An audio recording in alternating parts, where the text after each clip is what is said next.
Seorang pengendara motor tewas diduga sebagai korban tabrak lari di Jalan Gunung Gigir, Kabupaten Bangkalan, Madura, Jawa Timur. Korban tewas di lokasi kejadian ditinggal pelaku.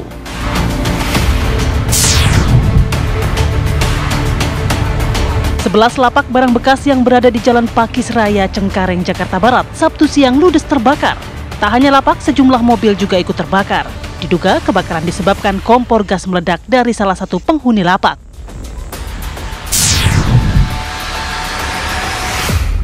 Menteri Hukum Supratman Andi Agatas mengatakan Presiden Prabowo Subianto akan memberikan amnesti kepada sejumlah narapidana.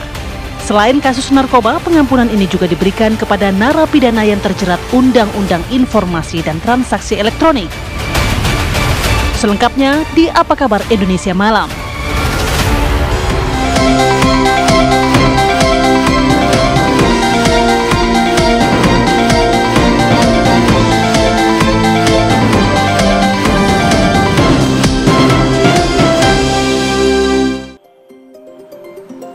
Presiden Prabowo Subianto melalui Menteri Hukum Republik Indonesia mengatakan akan memberikan pengampunan ataupun amnesti kepada sejumlah narapidana dari beberapa kasus, mulai dari kasus narkoba, kasus ringan di Papua, ujaran kebencian, hingga masalah Undang-Undang ITE.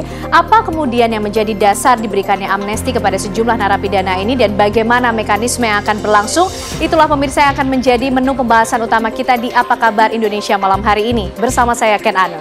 Dan juga saya Maria Segaf yang nanti juga akan bersama Ken Anu mengabarkan dalam Apa Kabar Indonesia Malam dan juga membahas seru juga dan menarik ya Ken kalau kita melihat bagaimanakah persiapan jelang Natal dan juga Tahun Baru, baik itu dari segi penyedia jasa transportasi, keamanan dan juga jalan tol. Karena diprediksi akan ada lonjakan aktivitas penumpang sebesar 12,5% dibandingkan dengan periode lalu. Dan berikut Apa Kabar Indonesia Malam selengkapnya untuk Anda.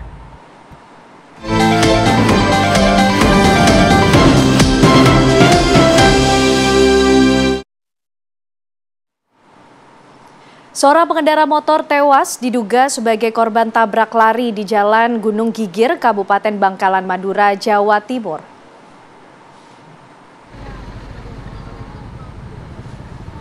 Korban ditemukan warga di lokasi kejadian sudah tidak bernyawa. Dari keterangan polisi, diduga korban meninggal setelah ditabrak oleh kendaraan lain dan kemudian terlindas. Kendaraan korban yang telah alami rusak saat ini telah diamankan oleh aparat kepolisian Laka Lantas Polres Bangkalan, Madura, Jawa Timur.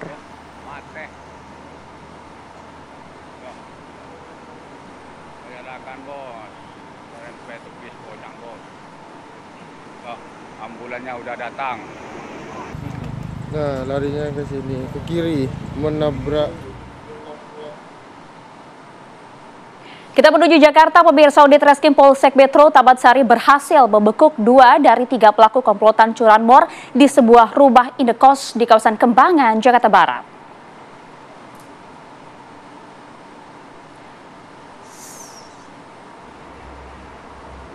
Selain kedua pelaku, polisi juga mendapati senjata tajam yang digunakan pelaku untuk menakut-nakuti korbannya saat melancarkan aksinya.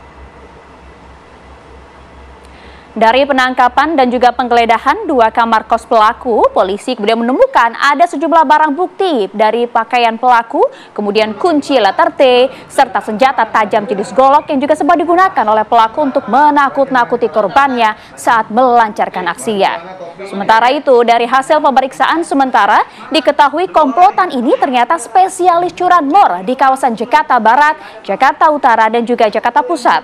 Atas perbuatannya kemudian pelaku dijerat dengan pasal 363 KUHP tentang pencurian dengan pemberatan dengan ancaman hukuman 7 tahun penjara.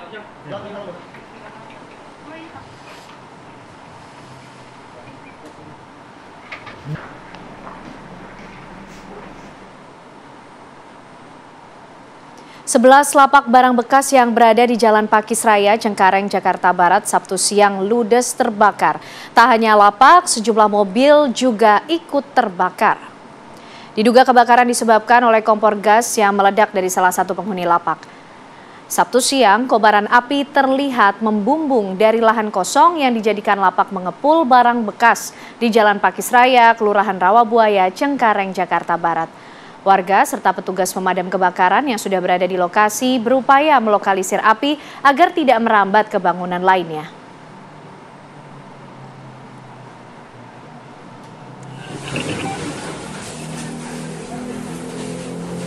Ya, kita lanjutkan apa kabar Indonesia malam untuk Anda pemirsa. Polda Sumatera Selatan menetapkan pelaku penganiayaan dokter koas Fakultas Kedokteran dari Universitas Sriwijaya sebagai tersangka. Penetapan pelaku penganiayaan sebagai tersangka disampaikan oleh Dirkrimum Polda Sumsel Kompes Anwas Reksowijoyo pada sore hari tadi. Sebelumnya, tersangka telah menjalani pemeriksaan intensif setelah ia menyerahkan diri pada Jumat kemarin. Sebelumnya sempat viral di media sosial seorang dokter koas dipukuli oleh seorang pria di Palembang.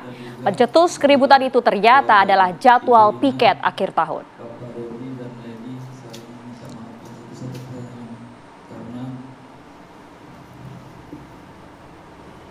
Karena masalah ini mereka.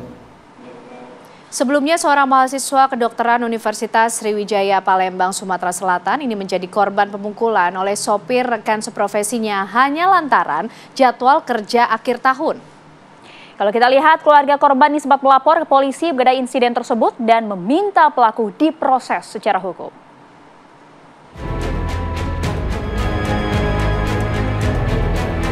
Aksi pemukulan yang dilakukan pria berbaju merah terhadap salah satu mahasiswa koas atau dokter muda Universitas Sriwijaya Unsri yang terjadi di salah satu kafe di Demang, Kota Palembang, Sumatera Selatan viral. Dalam video terekam pelaku memukuli korban yang bernama Lutfi, seorang dokter muda Unsri. Keributan tersebut sempat dilerai, namun pelaku tetap terus memukuli korban penuh emosi. Akibat kejadian itu, korban dirawat di Rumah Sakit Bayangkara Palembang karena mengalami luka lebam di mukanya. Pencetus keributan itu ternyata jadwal piket akhir tahun. Dokter muda lain yang bernama Lady keberatan dengan jadwal piket yang dibuat oleh seniornya karena bertepatan saat libur Natal dan Tahun Baru. Lady kemudian mengadu kepada ibunya. Ibu dari mahasiswa tersebut mendatangi dokter koas pembuat jadwal bersama dua koas lainnya untuk membicarakan pengaturan jadwal anaknya. Pembicaraan itu berujung keributan. Humas Rumah Sakit Siti Fatimah membenarkan dua koas itu merupakan dokter muda yang tengah magang di rumah sakit tersebut. Namun kejadian itu di luar tanggung jawab Rumah Sakit Siti Fatimah. Pada saat kejadian itu sudah menyelesaikan stasenya, sudah selesai pulang dari jadwal jaganya, dan mereka bertemu keluarga atau pelaku itu di luar Rumah Sakit Siti Fatimah. Jadi memang kita membenarkan bahwa kita menjadi lahan saat ini, menjadi lahan praktek mereka profesi dokter atas kedua mahasiswa tersebut, koas tersebut. Tetapi untuk masalah kejadian tersebut itu di luar tanggung jawab Siti Fatimah. Konfirmasi juga diberikan dari Dekan Fakultas Kedokteran Universitas Sriwijaya bahwa ada 3 mahasiswanya yang terlibat dalam keributan itu. Pihak kampus pun menyerahkan proses hukum kepada pihak kepolisian.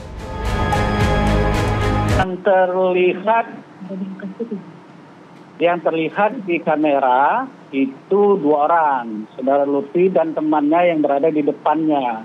Dan 1 orang ada di lokasi tersebut tapi tidak ada di kamera. Artinya berada di situ tapi tidak terlihat oleh kamera. Jadi ada 3 orang mahasiswa kami di situ. Seperti aturan yang berlaku, ya, pelaporan yang telah dilakukan oleh saudara Lutfi itu kita serahkan, ya, ketentuan prosedur yang berlaku di kepolisian. Pihak keluarga korban telah membuat laporan ke polisi mengenai insiden tersebut. Orang tua berharap keadilan bisa ditegakkan dan pelaku diproses secara hukum. Merasa sangat kecewa juga dengan peristiwa ini dan merasa bahwa ya, keadilan harus ditegakkan. Kami sudah melaporkan kejadian ini kepada kepolisian dan sudah ditindaklanjuti oleh pihak kepolisian. Semoga orang yang melakukan ini dapat dihukum sesuai dengan hukum yang berlaku di Indonesia. Untuk kondisi Mas Lutfi sendiri seperti apa saat ini, Pak? Sekarang dia sudah diperbolehkan pulang, tapi harus masih beristirahat. Dari Palembang, Sumatera Selatan, Samsul Rizal, TV One mengabarkan.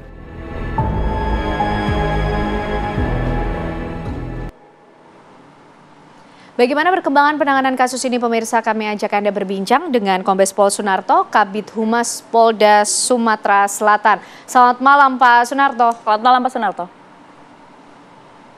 Selamat malam ya, Mbak Maria, Pak Sunarto. Mbak Gen, selamat malam para pemirsa sekalian. Ya Pak Sunarto, apa kemudian fakta-fakta yang menjadikan pelaku ini akhirnya ditetapkan sebagai tersangka? Ya baik, terima kasih. Jadi kami tegaskan kembali bahwa status terlapor sudah dinaikkan menjadi tersangka ini melalui proses penyelidikan dan penyidikan yang dilakukan oleh tim dari Subdit 3 Krim Polda Sumatera Selatan.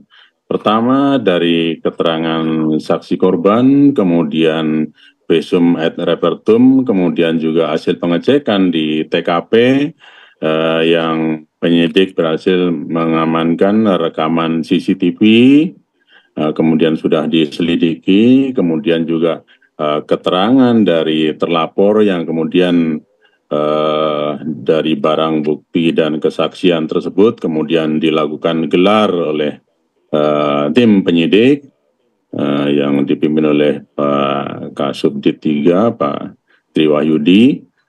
Kemudian setelah hasil dari gelar perkara tersebut kemudian dinaikkan status dan penetapan tersangka terhadap pelaku FD ini. Demikian, Mbak. Ya, Pak Sunarto, ini kan informasi yang beredar selama ini di media sosial terutama, ini kan akar dari permasalahannya adalah soal jadwal praktek, Pak. Ini betul mengenai hal ini atau justru ada pemicu lain ya?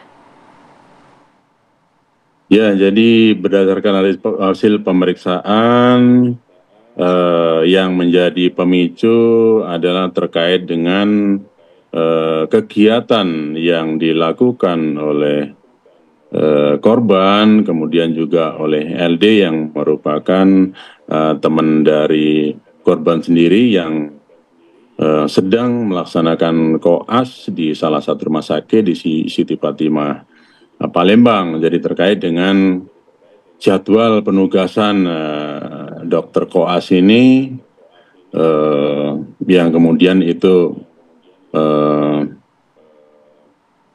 tidak bisa diterima oleh orang tua dari LD yang kemudian mendatangi dan mengajak bertemu dengan korban ini di salah satu kafe di Palembang. Oke, lalu bagaimana dengan status ibu dari teman korban ini Pak, dan apa ancaman hukuman yang diberikan kepada pelaku? Ya, jadi karena kita sudah memeriksa terlapor kemudian sudah bisa kita naikkan statusnya sebagai tersangka, itu tentu melalui satu proses yang kita kebut karena kita juga melihat ini kasus ini menjadi perhatian publik sehingga kita juga berikan atensi khusus untuk penanganannya. Kemudian untuk LD sendiri dan ibunya sudah dijadwalkan oleh penyidik untuk dipanggil sebagai saksi, mungkin dalam 2-3 hari ke depan. Ya, untuk tersangka sendiri kan sudah menyerahkan diri ya. Apa yang kemudian disampaikan oleh tersangka sendiri Pak? Apakah memang mengakui perbuatannya? Iya, tadi sempat kami sampaikan di depan rekan-rekan media juga yang bersangkutan tersangka ini menyatakan menyesal gitu telah melakukan kekerasan dan ada penyampaian permintaan maaf gitu. Terkait dengan pasal tadi yang belum saya jawab, jadi dari keterangan saksi, kemudian dari barang bukti, termasuk juga dari rekaman CCTV dan utamanya hasil visum et repertum, penyidik berkeyakinan untuk menetapkan pasal 351 ayat 2 KUHP, di mana di sana ancaman hukumannya 5 tahun. Jadi kepada tersangka ini kemudian dilakukan penahanan. Baik, terima kasih atas kesediaan Anda di Apa Kabar Indonesia Malam, Kombes Pol Sudarto, Kapitumas Polda Sumsel. Terima kasih. Selamat bertugas kembali. Terima kasih. Pemirsa, kami akan jeda terlebih dahulu. Saya jeda, rekan kami Ken Ada akan hadir untuk Anda dengan memandu jalannya perbincangan. Ada tema apa nanti, Ken? Betul, yang menjadi perbincangan kita adalah Presiden Prabowo Subianto yang akan memberikan amnesti ataupun juga pengampunan kepada sejumlah narapidana di beberapa kasus. Apa yang menjadi dasar? Bagaimana mekanismenya? Ini akan menjadi perbincangan kita di Apa Kabar Indonesia Malam sesaat lagi untuk Anda.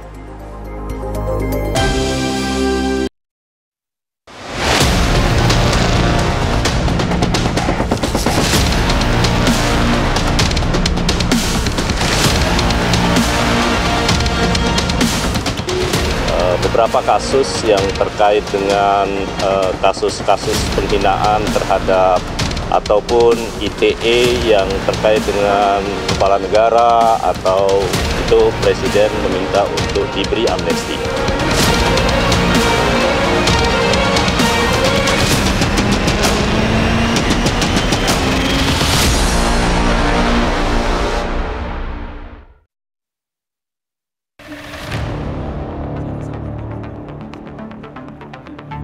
Menteri Hukum Supratman Andi Agatas mengatakan Presiden Prabowo Subianto akan memberikan amnesti kepada sejumlah narapidana. Selain kasus narkoba, pengampunan ini juga diberikan kepada narapidana yang terjerat Undang-Undang Informasi dan Transaksi Elektronik, termasuk terpidana yang tersandung ujaran kebencian atau penghinaan kepada kepala negara di media sosial. Ada sekitar 44.000 warga binaan yang rencananya akan mendapatkan amnesti dari Presiden Prabowo, mulai dari tahanan narkotika dan termasuk kasus Papua. Lantas, apa yang menjadi dasar amnesti ini? Benarkah hanya masalah kelebihan kapasitas atau Presiden tak lagi menyoalkan ujaran kebencian? Lalu, bagaimanakah dengan pemberian efek jera buat para pelaku tersebut?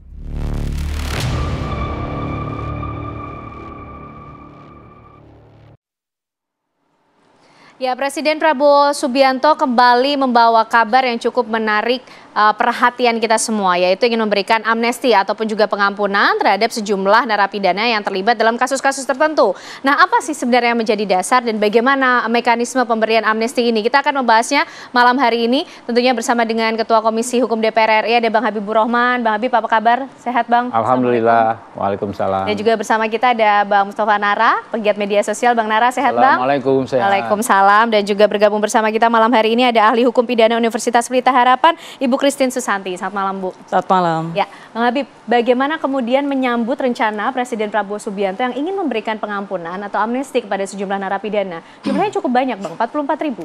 Ya, ada dua hal ya.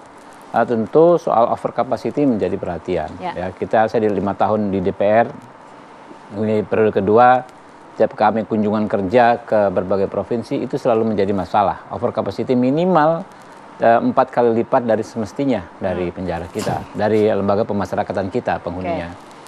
Nah, selain persoalan over capacity, ada hal yang juga substantif, yaitu politik hukum kita. Politik hukum bangsa ini terkait perkara-perkara yang sifatnya disebut misalnya ujaran kebencian. Seperti apa? Kalau dalam KUHP yang baru ya, kita bikin pengaturan yang cukup progresif. Di mana ya orang baru bisa dipidana kalau benar-benar menimbulkan kericuhan yang fisik. Ya. Jadi karena ucapannya timbul kerusuhan, bakar-membakar dan lain sebagainya. Begitu juga tindak pidana penghinaan, terus kita moderasi sehingga tidak gampang orang untuk menjadi narapidana hanya gara-gara ucapannya, hanya gara-gara perbedaan pandangan politiknya. Ini signifikan sekali sebetulnya kalau KUHP baru sudah berlaku.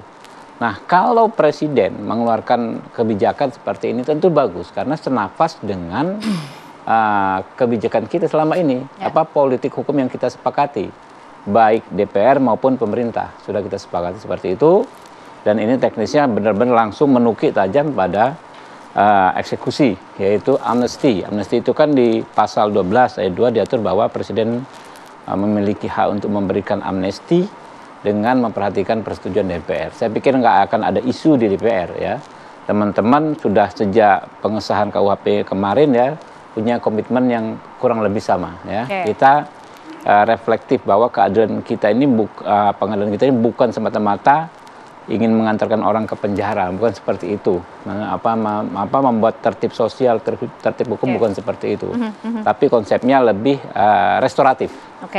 Ya. Tadinya keadilan restoratif ini artinya kita mendorong ya komunikasi antara orang yang dituduh melakukan dengan orang yang merasa menjadi korban. Sehingga damage-nya bisa diformulasikan, bisa diselesaikan di dalam dialog tersebut.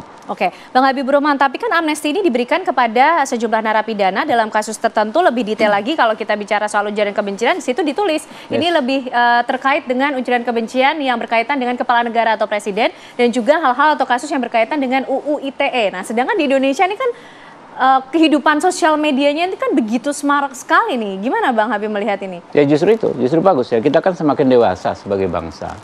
Kita semakin bisa menghadapi perbedaan politik dengan cara-cara yang lebih bermoral ya, lebih tidak menimbulkan damage di masyarakat. Ya. Karena itu negara juga harus menunjukkan intensi begitu juga gitu loh.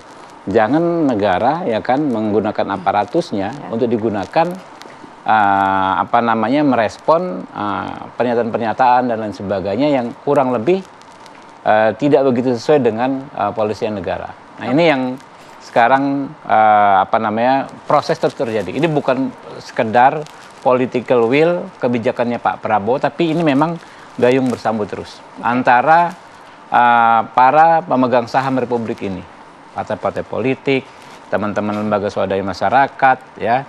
Teman-teman aktivis media sosial. Saya pikir frekuensinya sekarang sama ya. Kebijakan ini saya pikir akan didukung oleh semua pihak. Bang Nara, bicara soal ujaran kebencian dan juga kasus undang-undang ITE, ini apakah menjadi angin segar, memberi dampak positif khususnya untuk netizen di Indonesia ini, atau justru kemudian ada kelonggaran-kelonggaran tertentu yang akan menimbulkan tantangan juga gitu? Memang koalisi sipil itu sejak tahun 2011 sudah ramai mereka, istilahnya kasarannya menolak undang-undang ITE ini. Ini sudah direvisi kalau nggak salah 2 kali ya. Tetapi sebelumnya perlu saya sampaikan, Pak Jokowi juga pernah pada tahun 2019 itu memberikan amnesti ya kepada kalau nggak salah Ibu Baik Nabil atau Nubil itu. Nabil. Ya, jadi itu kejadiannya di Mataram sana. Jadi pertama kali menurut saya itu amnesti yang diterapkan oleh Pak Jokowi kepada salah satu korban ya istilahnya itu. Nah kemudian di media sosial memang ini terbelah jadi 2. Ada yang bersyukur, ada juga yang masih rame bahwa ini paling nanti penerapannya juga akan berubah gitu. Jadi kan itu kan yang direvisi itu kan terutama ya pasal 27, 28 itu yang paling fatal kan. Nah, pasal 28 ayat 3 itu yang udah direvisi itu bunyinya kira-kira begini. Ya, katakanlah ya, seseorang netizen itu bisa dipidana kalau perbuatannya itu kasarannya bisa menimbulkan kerusuhan. Itu yang paling fatal menurut saya. Saya pernah menjadi saksi ahli ya, Mas Roy Suryo di Pengadilan Jakarta Pusat. Itu ini yang namanya kerusuhan itu disalahgunakan oleh hakim itu. Yang disebut kerusuhan itu adalah keonaran, baik itu di media sosial maupun di lapangan, kerusuhan beneran fisik. Nah, terus saya menemukan nih fakta ini. Ketika BAP itu saya periksa, ternyata itu ada banyak netizen yang bukan disuruh ya, kasus ceplosan jadinya, yang baru membuat di BAP pada hari itu, waktu saudara di sidang. Nah, saat itu dia membuat pernyataan, membuat akun-akun tanggal itu. Artinya akun-akun media sosial yang kata rusuh tanda petik itu bisa dibuat pada saat digunakan, bukan waktu kejadian pas Roy Suryo. Tapi pertama bahwa itu kerusuhan dianggap keonaran di darat maupun di maya itu disamakan. Kemudian faktanya di BAP itu tanggal orang membuat akun yang rusuh di media sosial pada hari saat dia sidang. Ini kan lucu. Makanya sedikit saya silakan Bang Habib. Benar, merespon peristiwa-peristiwa disampaikan oleh saudara ini, ya kan? Karena itulah ketika kita merumuskan dalam KUHP pasal terkait penyebaran kebencian, hoax, penyebaran berita bohong, Mas Nara. Sehingga tadi kan keonaran diksinya. Keonaran itu subjektif. Ya kan ya, mau onar di media sosial. Kita rubah diksinya menjadi kerusuhan. Kalau kerusuhan kita mengacu ke KBBI, Kamus Besar Bahasa Indonesia saja jelas itu fisik. Jadi harus kerusuhan yang fisik. Bahkan membakar, ya kan, ada yang cedera dan lain sebagainya. Itu menurut saya salah satu tonggak sejarah ya. Karena pasal itu loh, Pak Mas Nara. Pasal ini kan bangkit dari kubur sekitar tahun 2019. Pasal ini Mbak, pasal Undang-Undang PNP 146 ini sejak Orde Baru aja nggak pernah dipakai. Oke. Ya kan ya. Zaman Orde Baru nggak pernah dipakai Mas Nara. Ya. Zaman reformasi nggak pernah dipakai. 2019 nih, 2017 tuh mulai tuh.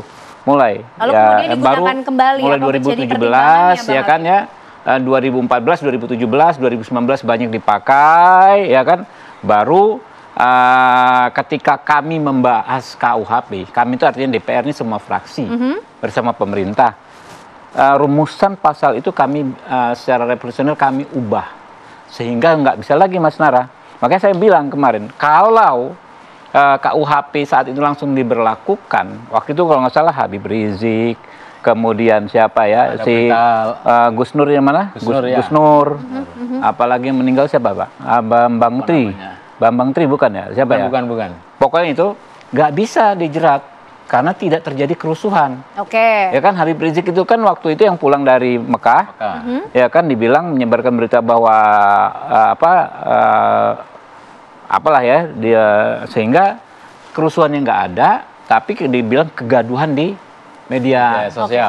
Baik, ya. Nah sekarang nggak bisa lagi. Nah ini KUHP akan diterapkan 1 Januari 2026. Oke. 1 tahun lagi. Dan kami saat ini sudah disahkan di prolegnas kemarin akan menggarap KUHP baru, ya KUHP, hukum yang acaranya, khusus mengenai yang mengatur tentang bagaimana running di KUHP ini. Ya, insya Allah. Jadi kebijakan Presiden ini mendahului, ya kan ya, bagus ya, secara positif mendahului hal-hal positif apa yang akan kita lakukan dalam 1 tahun ke depan. Oke, jadi kalau bicara persetujuan nampaknya sudah sejalan ini ya. Tapi nanti kita akan bahas termasuk apa yang menjadi urgensinya ya, Bu Christine, ketika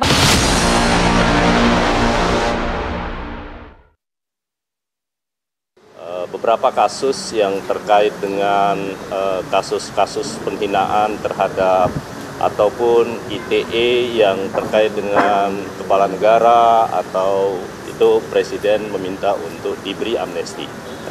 Kemudian ada juga beberapa kasus yang terkait dengan orang yang sakit berkepanjangan, termasuk ada napi kita, warga binaan kita yang sudah status orang dalam gangguan jiwa, dan juga ada yang terkena penyakit yang berkepanjangan termasuk HIV. Itu ada kurang lebih sekitar 1.000 sekian orang, itu juga diminta untuk diberikan amnesti. Termasuk beberapa kasus-kasus yang terkait dengan Papua, ada kurang lebih 18 orang, tetapi yang bukan bersenjata. Juga Presiden setuju untuk memberikan. Ya, kembali kita akan lanjutkan pembahasan mengenai rencana Presiden Prabowo Subianto yang akan memberikan amnesti. Bu Christine, ini jumlahnya rencananya tidak sedikit, sekitar 44.000. Mengapa harus sebanyak itu? Apa urgensinya, Bu Christine? Ya, jadi bicara mengenai pemberian amnesti, rencana pemberian amnesti, saya kira cukup masuk akal ya, rasional. Kenapa? Karena yang tadi disampaikan oleh Pak Habibur Rahman, memang penjara kita ini, lapas kita ini sudah over capacity, tidak bisa kita pungkiri itu. Itu yang pertama. Yang kedua, dari aspek kebijakan hukum pidana sendiri, kalau menurut saya, ya ini memang langkah hukum yang sangat diperlukan sekali. Bicara mengenai penegakan hukum, tentu kita tidak bisa terlepas dari bagaimana menggunakan hukum itu untuk lebih memberikan manfaat kepada masyarakat. Nah, ketika kita menggunakan hukum, tentu hukum itu kan sebagai instrumen ya untuk mencapai tujuan. Nah, dalam kasus ini, pemberian amnesti ini kan sifatnya tertentu untuk 4 tindak pidana yang tadi sudah disebutkan. Untuk narkotika sendiri, saya kira itu memang diperlukan. Di mana pemberian amnesti untuk pemakai narkotika, saya kira itu sudah tepat. Kenapa? Karena mereka juga adalah korban dari jaringan peredaran narkotika. Selama ini kan yang kita lindungi, yang kita jaga, yang kita utamakan adalah pecandu. Padahal kita lupa bahwa pemakai ini juga akan beresiko dan berpotensi untuk mereka juga menjadi pecandu karena sulitnya mereka putus zat.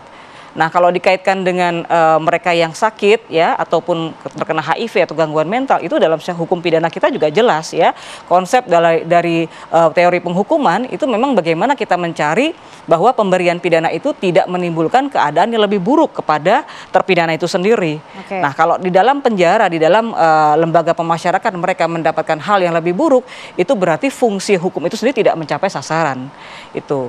Dan mengenai rencana untuk rekonsiliasi untuk masalah kasus Papua, saya kira itu tepat sekali ya, gitu loh. Itu sebagai salah satu solusi hukum yang memang problem solving.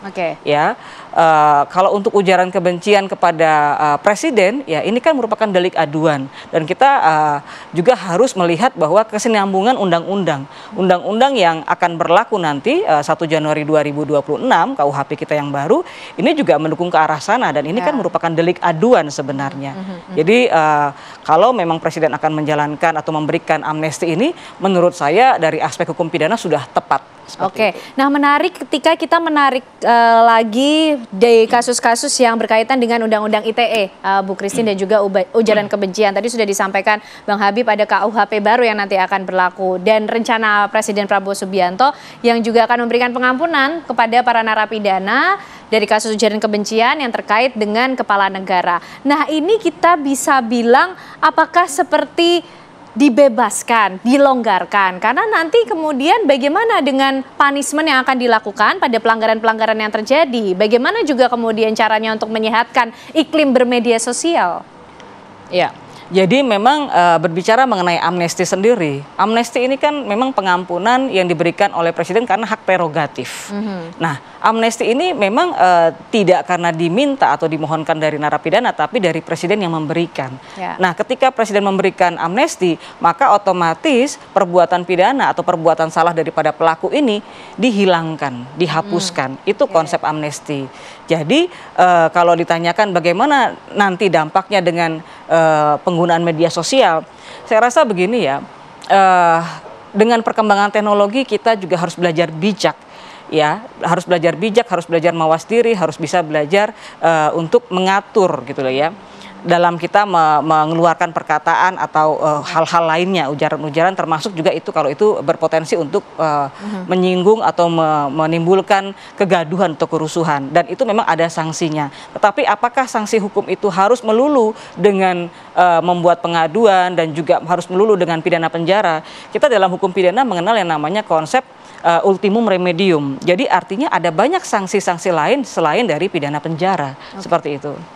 Bang Nara, bicara mengenai standar ya, kemudian tadi yang disinggung oleh Bang Habib, KUHP yang baru ada penyesuaian di sana, ujaran kebencian dan juga Undang-Undang ITE.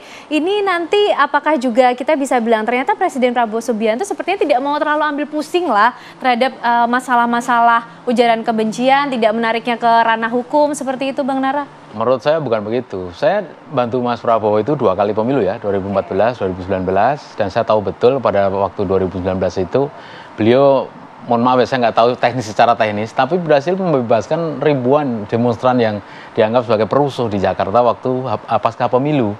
Artinya beliau ingin ada rekonsiliasi supaya orang-orang ini kan sebenarnya nggak tahu urusan mereka itu. Karena hanya membaca media sosial lalu terprovokasi, lalu ditangkap polisi. Waktu itu saya dengar-dengar ya, Bapak yang melepaskan ya, tanda petik, supaya mereka tidak bablas ya. Jadi supaya jerah lah. Sudah, ini kan kalian kan mengaku tidak paham sebenarnya lah. Ini seperti ini sebenarnya di ITE itu digarap juga. Kan sekarang banyak ya kejadian-kejadian palsu ya yang dibuat oleh kelompok tertentu, tapi netizen itu tahunya itu betulan. Misalnya saya contohkan ya, contoh yang tahun-tahun lampau, di depan Mahkamah Agung ada demo, lalu bentrok dengan petugas polisi. Ternyata itu video aslinya adalah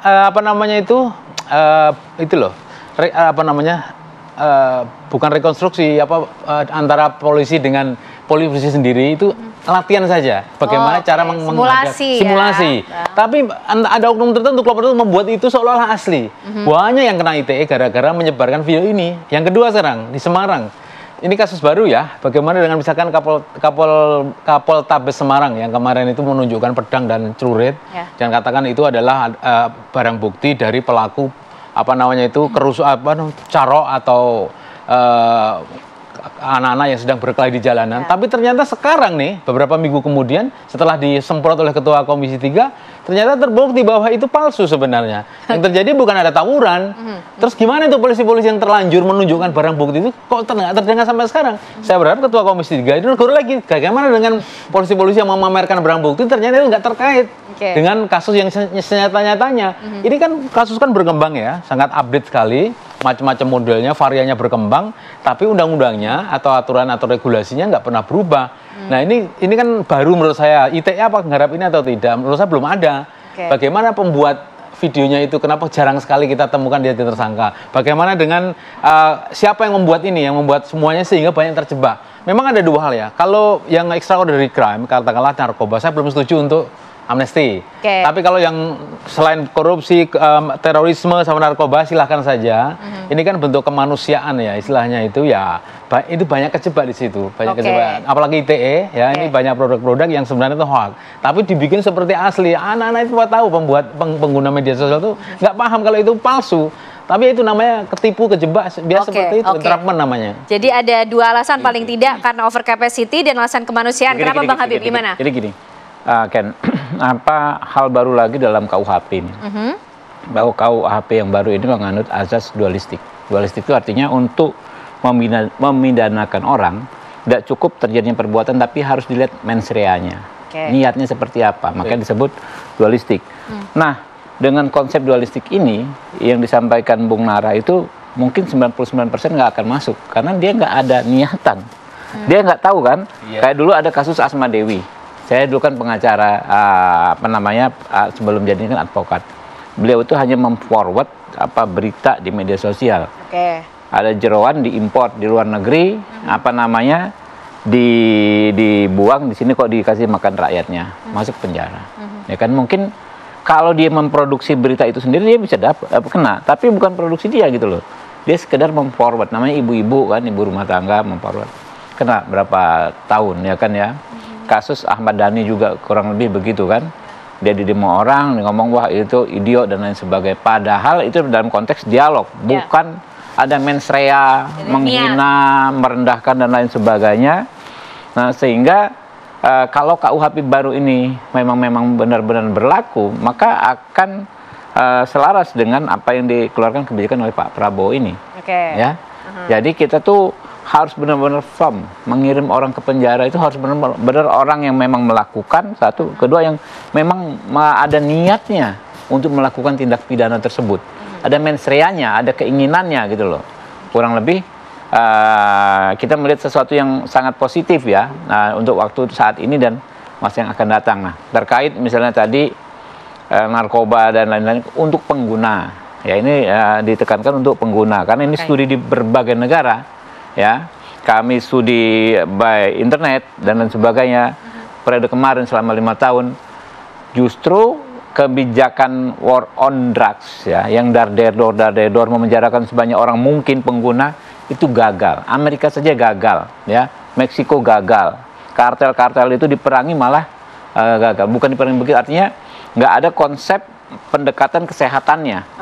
Bahwa pengguna itu adalah korban. Nah, yang berhasil itu di Portugal, di mana rehabilitasi menjadi momen. Jadi semua orang tuh bangsa-bangsa seluruh dunia banyak sekali belajar ke Portugal soal ini.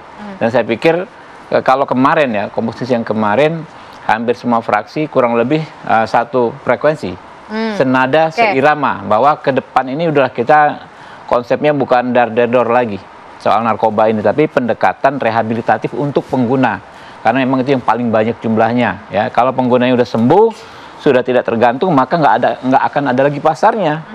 Jadi si ditangkap nggak ditangkap si bandarnya ini nggak akan bisa jualan, nggak akan ada keuntungan dari aktivitas tersebut. Tapi kita itu di Konoha ya di Indonesia itu memang ribet. Maksudnya oknum polisi itu untuk kita minta supaya bisa membedakan ini pengguna atau bandar itu susah. Apalagi isu korupsi ya. Artinya pengguna pun bisa jatuh ke pengedar katakanlah atau bandar katakanlah karena dia nggak punya duit. Seperti itu, maka cirinya sih gampang sih. kalau dia di Bakelido misalkan, berarti dia jatuhnya itu pengguna, direhabilitasi kan. Tapi untuk sampai ke sana nggak semudah yang kita bayangkan kan. Banyak pengakuan-pengakuan yang saya temui, telepon saya, WA ngirim bukti-bukti, anak saya itu pengguna tapi menjadinya kok jatuhnya kok jadi bandar gitu. Seperti itu. Ini Konoha nih, memang aneh-aneh kasusnya kan. Oknumnya banyak sekali. Salah satu undang-undang Mas Nara yang sedang kita perbaiki juga Mas Nara. Undang-undang narkoba. Jadi ada pasal yang memang di pasal tersebut menjadi abu-abu. Saya lupa angka nomor becanya berapa ya, nomor polisinya, ya kan ya. Artinya itu. Apakah dia pengguna, apakah dia pengedar. Ini yang digunakan oleh oknum untuk yang namanya industri pemerasan. Nah, ya kan. Jadi pokoknya kalau nggak punya duit jadi pengedar. Kalau punya duit menjadi pengguna. Terjadi beli pasal. Ya, pasal tersebutlah yang sekarang akan kita rombak. Dengan kesepakatan kawan-kawan ini. Jadi ini undang-undang carry over, Mas Nara. Ya, sudah kita ketok kemarin, masuk lagi di prolegnas yang saat ini dan kita sudah ada panjanya. Ya, Komisi 3 kemarin ada 4 panja, salah satu panja narkoba ini, ya anti narkoba, insya Allah. Jadi itu yang jadi concern besar sekarang. Pasal tersebut kita bikin jelas, Mas. Ya, kalau pengguna ini kriteria nggak bisa dimainkan lagi oleh pasal yang abu-abu. Di lapangan itu nggak bisa membedakan. Polisi kan sebenarnya itu yang kemarin karena pasalnya masih ada yang sebenarnya polisi itu boleh nyamar sebagai pembeli. Sebenarnya jelas. Tapi bagaimana kalau menyamar sebagai penjual? Ada yang memang ada yang gray area, Pak, Bu. Jadi sehingga itulah yang dimanfaatkan saat ini, yang ingin kita perbaiki. Oke, Bu Christine gimana melihat? Sepertinya ada adjustment penyesuaian dari undang-undang produk-produk yang dilahirkan oleh DPR yang mengatur mengenai beberapa kasus yang juga diberikan pengampunan oleh Presiden Prabowo Subianto. Gimana Bu Christine? Iya, untuk undang-undang narkotika mungkin itu dulu yang saya sorotin ya, untuk perkara narkotika. Karena disertasi saya concern dengan narkotika dan waktu kemarin itu mengenai pembahasan ya untuk RUU narkotika juga saya ikut juga bersama teman-teman dari UPH ya. Saya mewakili Fakultas Hukum. Nah, untuk narkotika ini sebenarnya jelas sekali ya, beda antara pemakai pecandu dengan mereka yang bandar. Ya, sepanjang dia tidak terlibat dalam jaringan peredaran narkotika, ya, nah itu kita bisa letakkan dia sebagai posisi pemakai atau pecandu itu, ya, dan itu juga akan dilihat dari jumlah barang buktinya berapa, dan itu kan selaras dengan ada SEMA yang mendasari. Contoh 1 gram, 5 gram seperti itu misalnya, berapa butir, ya. Tapi kalau sudah dia menjadi bagian dari peredaran, nah itu lain cerita. Ini yang harus dengan pidana penjara. Tapi kalau yang tadi sampai kapanpun kalau pecandu pemakai itu diletakkan di penjara nggak selesai masalahnya. Itu tidak akan selesai, justru akan semakin memperparah keadaan. Betul. Ya, kenapa? Karena mereka ini sebenarnya orang-orang yang sakit sebenarnya. Nah, dalam disertasi saya sebutkan itu orang-orang sakit. Saya bukan membuat definisi sendiri, tetapi juga menggunakan definisi dari terminologi psikologi. Ya, jadi memang mereka orang-orang yang sakit yang sudah tahu ini zat yang bisa membahayakan dirinya, tapi kok masih mau pakai. Sudah tahu ada korban-korban dari orang terdekatnya, tapi kok lepas. Dan untuk narkotika sendiri tidak ada istilah mereka bebas dari penggunaan zat. Yang ada hanya istilah putus zat. Nah, inilah yang kadang-kadang kurang dipahami. Gitu loh. Kenapa ini kemudian kita masukin ke penjara, ditangkap masukin ke penjara. Seperti itu. Oke, baik. Bicara mengenai mekanisme ya, kalau sudah kemudian Presiden Prabowo berencana malah justru mendahului apa yang kemudian dalam konteks positif ya. Dalam konteks yang mendahului dalam konteks yang positif ya, karena nanti kan Januari akan ada pembaruan itu tadi ya, Bang Habib. Ini akan seperti apa mekanismenya, tapi ditahan. Bang Habib dijawabnya nanti sesaat lagi, kami kembali untuk Anda pemirsa.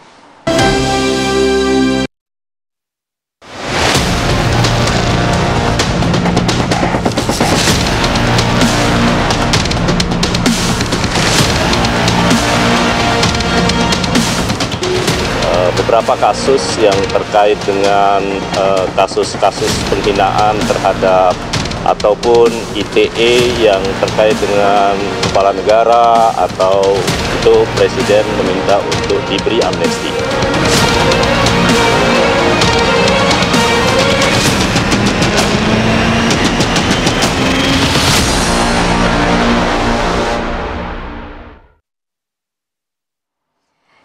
Ya, kembali kita akan membahas mengenai rencana amnesti atau pengampunan yang akan diberikan oleh Presiden Prabowo Subianto kepada sejumlah narapidana. Bang Habib, tadi kan sudah sempat disinggung nih, nampaknya Presiden Prabowo Subianto sudah seia sekata dengan DPR nih, mendahului dalam arti yang positif ya, karena KUHP-nya yang baru nanti Januari. Betul. Dan sepertinya undang-undang narkobanya juga sedang diproses ya. Artinya kan pertimbangannya nanti akan bermuara pada persetujuan nih DPR gitu kan. Nah, mekanismenya nanti akan seperti apa? Mekanismenya sederhana ya, sebetulnya tinggal apa, dalam hal teknis itu kan ada 2 kementerian di bawah Menko Hukum ya, Kementerian Impas, Imigrasi dan Pemasyarakatan, dan Kementerian Hukum. 2 itu tentu akan berkoordinasi dalam konteks database yang mengecek dan lain sebagainya, lalu diajukan kepada DPR untuk dimintai pertimbangannya seperti apa. Kalau pertimbangan apakah secara umum ya, dan secara khusus kasus per kasus, saya pikir nggak akan ada isu besar, ya, nggak akan ada isu besar karena memang inilah politik hukum kita. Jadi dalam konteks undang-undang KUHP, sesuatu yang baru akan kita berlaku 1 Januari 2006 ternyata sekarang sudah mulai diimplementasikan. Undang-undang narkoba, undang-undangnya belum dibahas secara teknis, bahkan sekarang sudah diimplementasikan. Betul, artinya tidak ada masalah dari kategori kasus-kasus yang diajukan oleh Pak Prabowo. Saya pikir nggak akan ada masalah. Oke, berikutnya nanti dari 2 kementerian itu nanti akan melanjutkan ke DPR ya.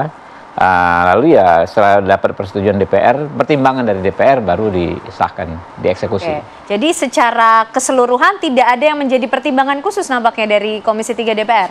Saya pikir kita satu frekuensi ya, kita akan mensupport ya. Kalau nggak mendahului, tapi logika kita, dan saya memang 5 tahun di DPR, komposisi fraksinya juga sama, ya rekan-rekan sama, saya pikir kurang lebih sama lah. Oke, baik. Bang Nara, kalau dari Komisi 3 nampaknya sudah sefrekuensi nih ya. Kalau menurut frekuensi.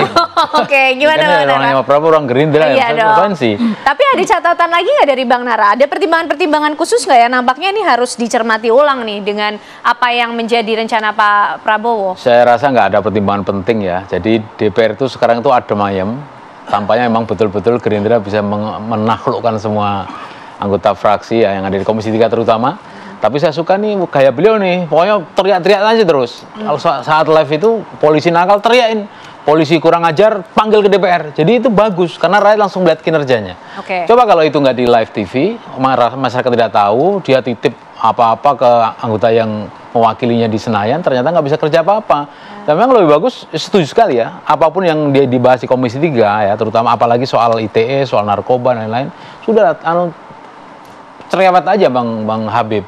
Meskipun ada sebagian yang mungkin kurang suka, tapi ini positif banget. Artinya perwakilan mereka itu memang betul-betul bekerja. Jadi bukan basa-basi. Kan seperti itu. Yang melampau kayaknya tidak seperti itu. Style seperti itu malah saya kaget juga loh. Kok berani ternyata karena presiden dari Gerindra gitu kan.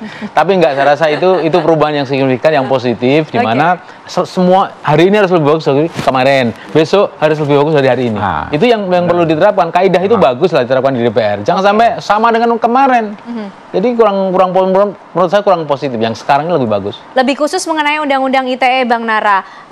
Adakah kemudian hal-hal yang perlu diperhatikan melihat tren atau mungkin perkembangan yang terjadi di Indonesia ketika nanti Pak Presiden Prabowo menjalankan rencana ini, ada KUHP yang baru? Ya, saya melihat kajian dari sebuah kelompok kajian perundang-undangan itu mengatakan sejak awal pembentukan undang-undang ini memang kurang melibatkan masyarakat sipil.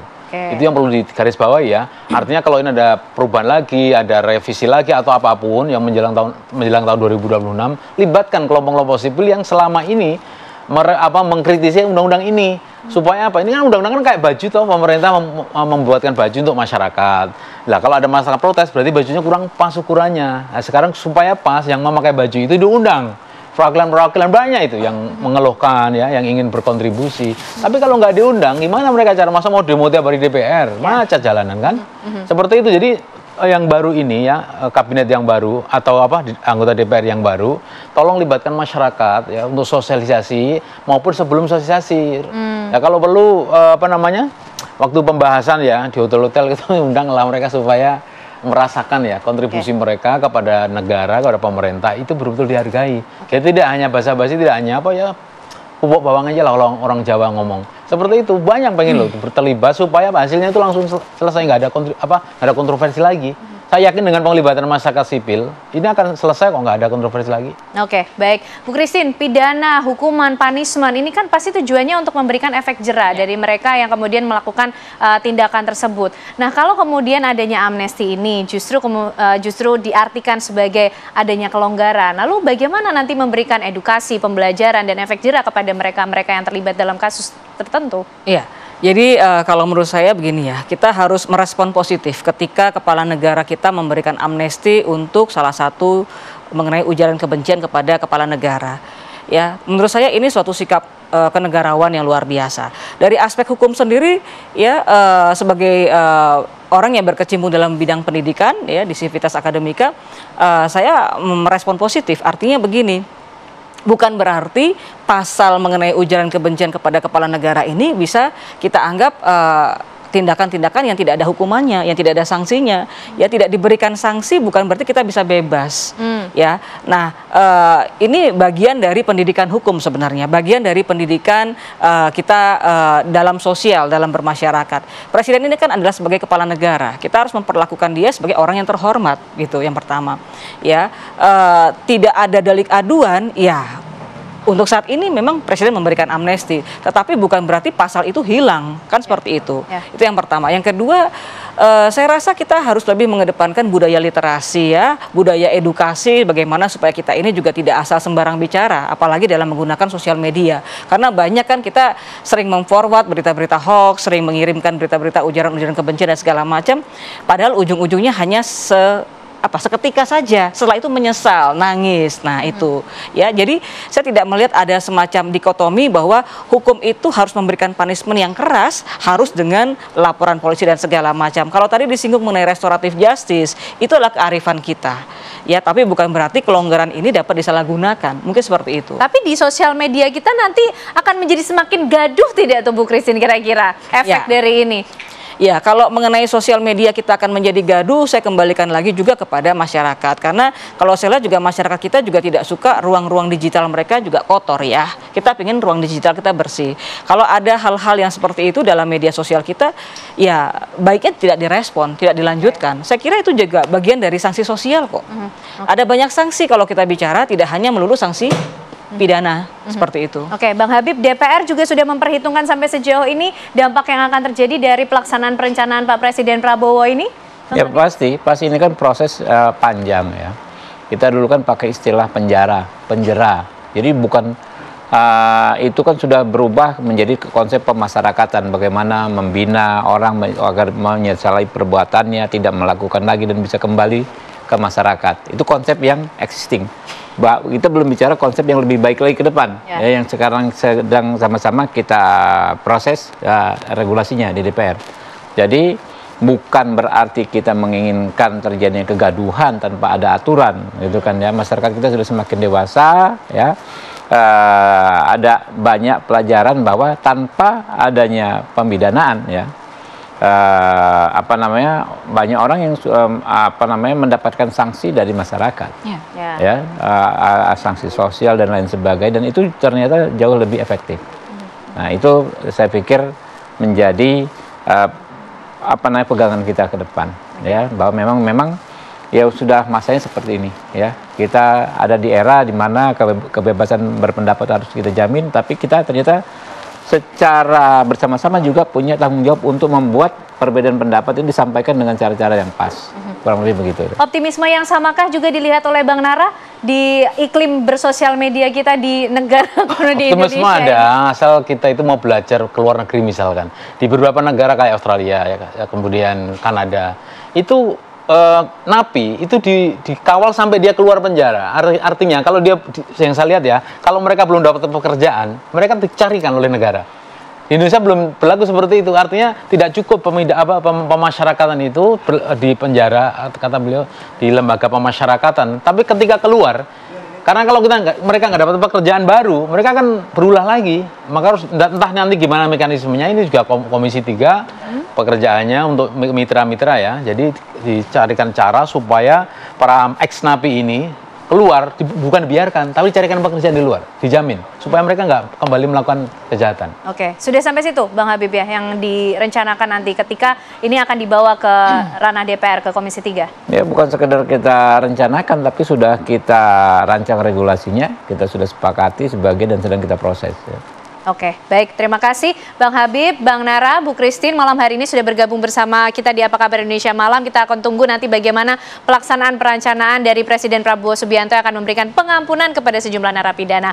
Maria Segaf, silakan. Ya, menarik sekali tadi perbincangan Anda dan juga bersama dengan sejumlah narasumber. Tapi Apa Kabar Indonesia Malam belum berakhir. Kami masih akan hadir untuk Anda dengan informasi salah satunya adalah wacana kepala daerah dipilih Dewan Perwakilan Rakyat Daerah atau DPRD mengemuka setelah Presiden Prabowo menyatakan perlu ada evaluasi dalam sistem politik Indonesia termasuk penyelenggaraan pilkada. Sesaat lagi untuk Anda.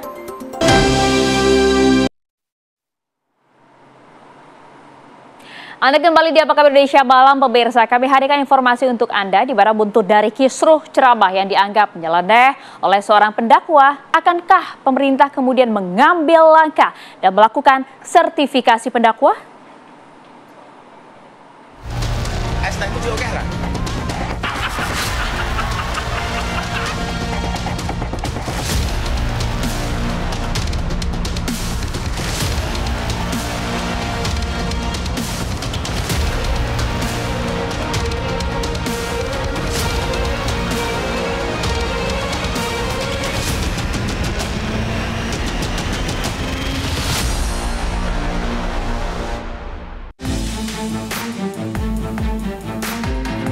Netizen di jejaring sosial belum puas menguliti pendakwah Miftah Maulana Habibur Rahman alias Gus Miftah usai mengolok-olok seorang penjual minuman es teh bakul keliling di area pondok pesantren wilayah Magelang, Jawa Tengah.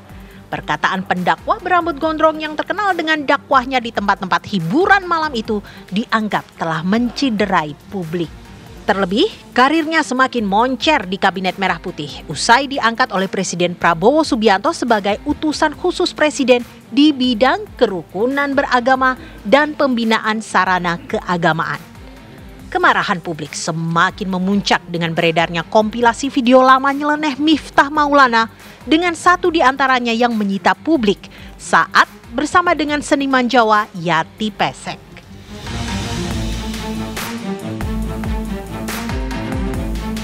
Analisa jejaring sosial merilis dengan angka-angka dalam bentuk grafis aktivitas di jejaring sosial media tentang pendakwah Gus Miftah. Terlihat algoritma penonton video Gus Miftah itu menjadi perhatian dan trending topik. Tak tahan dengan video-video viral dan kritikan tajam atas dirinya itu, Gus Miftah mengundurkan diri sebagai utusan presiden tanpa ada paksaan dan semata atas inisiatif sendiri. Saya memutuskan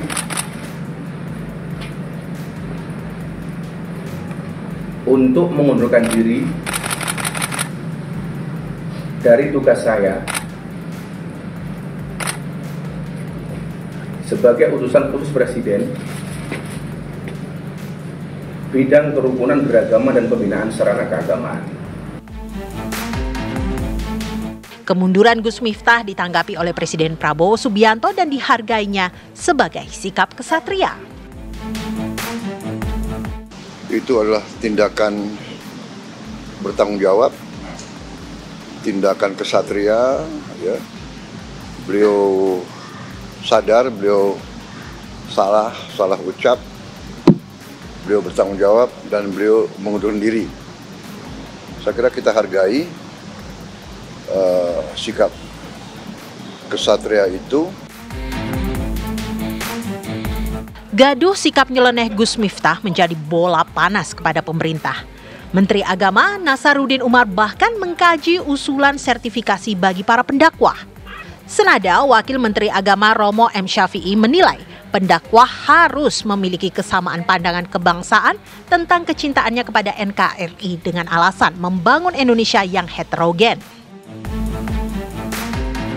Kalaupun ini dianggap penting, menurut saya yang paling penting itu adalah kesamaan pandangan terhadap Negara Kesatuan Republik Indonesia, kesamaan pandangan terhadap Pancasila, kesamaan pandangan terhadap Bhinneka Tunggal Ika, kesamaan pandangan terhadap Undang-Undang Dasar 1945. Kalau ini, saya yakin bila kesadarannya sama di level manapun dia, dalam pemahaman seberapa dalam pun dia, kalau dengan satu visi yang sama untuk membangun bangsa Indonesia yang disadarinya sangat heterogen ini, saya kira ini sudah cukup efektif ya, ketimbang kemudian kita menyisir lewat pemahaman keagamaan, lewat kualitas dakwah yang biasa dia geluti dan lain sebagainya.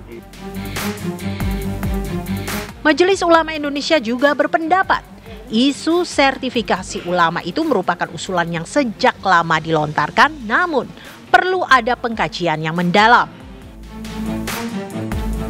Usulan ini muncul lagi karena mulai dulu zaman Pak Lukman Hakim Saifuddin jadi menteri juga muncul. Betul. Karena banyaknya penceramah yang kadang-kadang kontraproduktif selalu muncul dengan sertifikasi. Tapi memang complicated ya, perlu dikaji lebih dalam sebagaimana usulan dari Muhammadiyah. Kami pun juga berpikir begitu karena nanti kalau dibikin formalistik apalagi menjadi standar izin berceramah dan tidak berceramah itu akan kesulitan karena orang kita senang kumpul-kumpul, senang ada pengajian, kemudian apakah 7 bulanan, tahlilan, yasinan, penceramannya harus sertifikasi, itu agak berat ya melaksanakannya. Apalagi kalau itu dikaitkan dengan honorarium orang disertifikasi. Maka yang dilakukan oleh Majelis Ulama Indonesia saat itu kesepakatan Kiai Ma'ruf Amin sebagai Ketua Umum dan Pak Lukman sebagai Menteri Agama, kita bikin namanya standarisasi.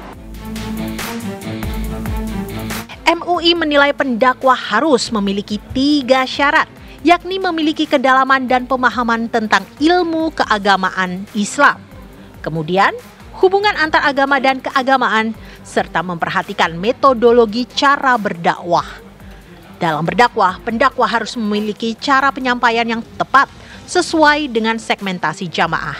Terutama untuk kegiatan tablik akbar perlu ada kalimat guyonan sebagai selingan agar jamaah fokus terhadap isi ceramah yang disampaikan oleh para pendakwah. Tim TV One mengabarkan.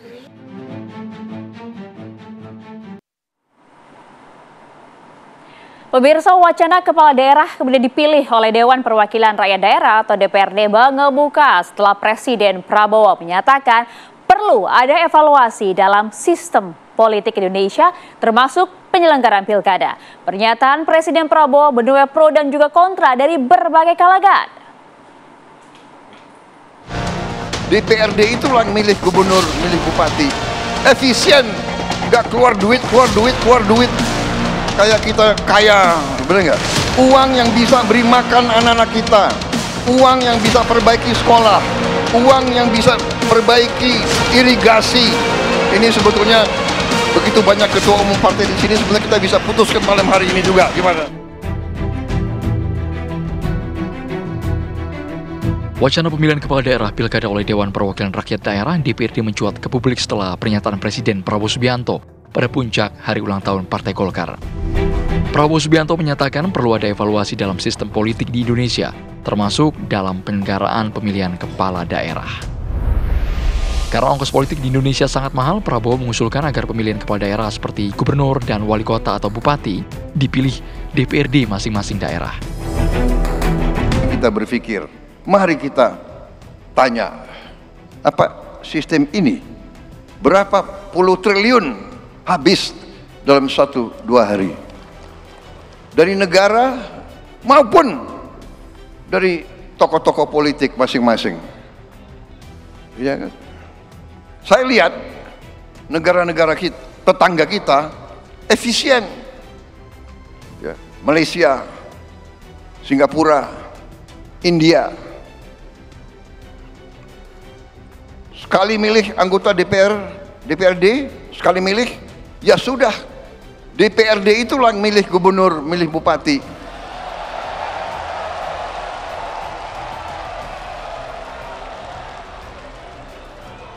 Efisien, nggak keluar duit. Kayak kita kaya, bener nggak?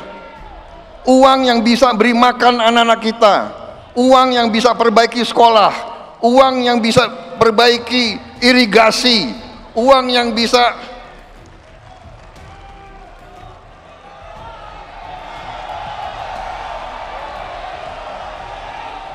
Ini sebetulnya begitu banyak ketua umum partai di sini, sebenarnya kita bisa putuskan malam hari ini juga. Gimana? Mantan Menteri Koordinator Bidang Politik Hukum dan Keamanan Mahfud MD mendukung usulan itu, tetapi harus ada evaluasi pada pelaksanaan pilkada tahun ini. Saya itu bagus dalam arti untuk mengevaluasi lagi apakah harus kembali ke DPR atau tidak, kita bicara, tapi harus evaluasi karena yang sekarang ini selain mahal juga jorok yang sekarang terjadi ini. Oleh sebab itu, dan dulu kan sudah pernah disetujui, lalu Pak SBY hanya 2 hari berlaku dicabut lagi oleh Pak SBY. Ingat tahun 2014 itu ada undang-undang nomor 22 tahun 2014 tentang pilkada, dikeluarkan tanggal 29 September, tetapi pada tanggal 2 Oktober dicabut lagi, hanya 2 hari. Karena pertimbangan politik yang panas pada waktu itu. Kalau sekarang mau didiskusikan lagi, ya diskusikan aja. Sementara itu, Ketua DPP PDI Perjuangan Deddy Sitorus mengungkap partai tak mau terburu-buru soal usulan kepala daerah dipilih DPRD. Sampai saat ini, Deddy menegaskan PDI Perjuangan menganut prinsip kepala daerah dipilih oleh rakyat. Saya kira kami di PDI Perjuangan tidak akan terburu-buru.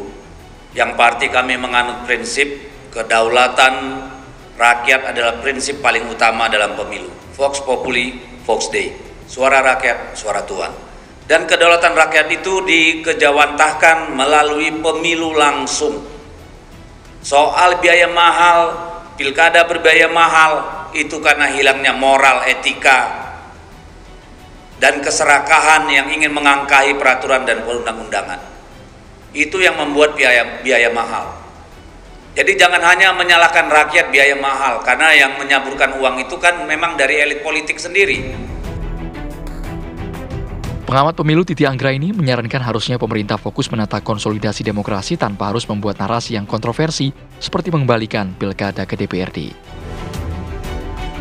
Jadi dinamika yang bisa menimbulkan kontroversi bagi kepemimpinan Pak Prabowo ini sebenarnya harus dihindari. Karena kenapa? Prioritasnya mestinya adalah bagaimana merealisasikan program pembangunan, justru memperkuat konsolidasi demokrasi, evaluasinya setuju, tapi kemudian daerah-daerah yang sudah menunjukkan kematangan berdemokrasi itu mestinya juga tidak boleh diabaikan. Dan adanya keterputusan antara aspirasi elit dan publik juga harus menjadi pertimbangan. Dan saya ingat betul nih, Gerindra ini tahun 2014 itu adalah pendukung pilkada langsung. Gerindra juga adalah pendukung penghapusan ambang batas pencalonan presiden. Ketika penyusunan Undang-Undang 7 2017 itu masuk kelompok yang menolak adanya ambang batas pencalonan presiden. Jadi mudah-mudahan konsistensi itu tetap terjaga. Usulan kepala daerah dikembalikan pemilihannya melalui DPRD mencuat usai gelaran Pilkada 2024. Wacana ini nanti akan dibahas khusus dengan semua partai politik. Tim TV One mengabarkan. Pemirsa, warga Kecamatan Pantai Cermin, Serdang Bedagai, Sumatera Utara digegerkan dengan penemuan jasad seorang gadis remaja di dalam sebuah karung goni. Informasi selengkapnya untuk Anda usai jeda. Tetaplah bersama kami di Apa Kabar Indonesia Malam.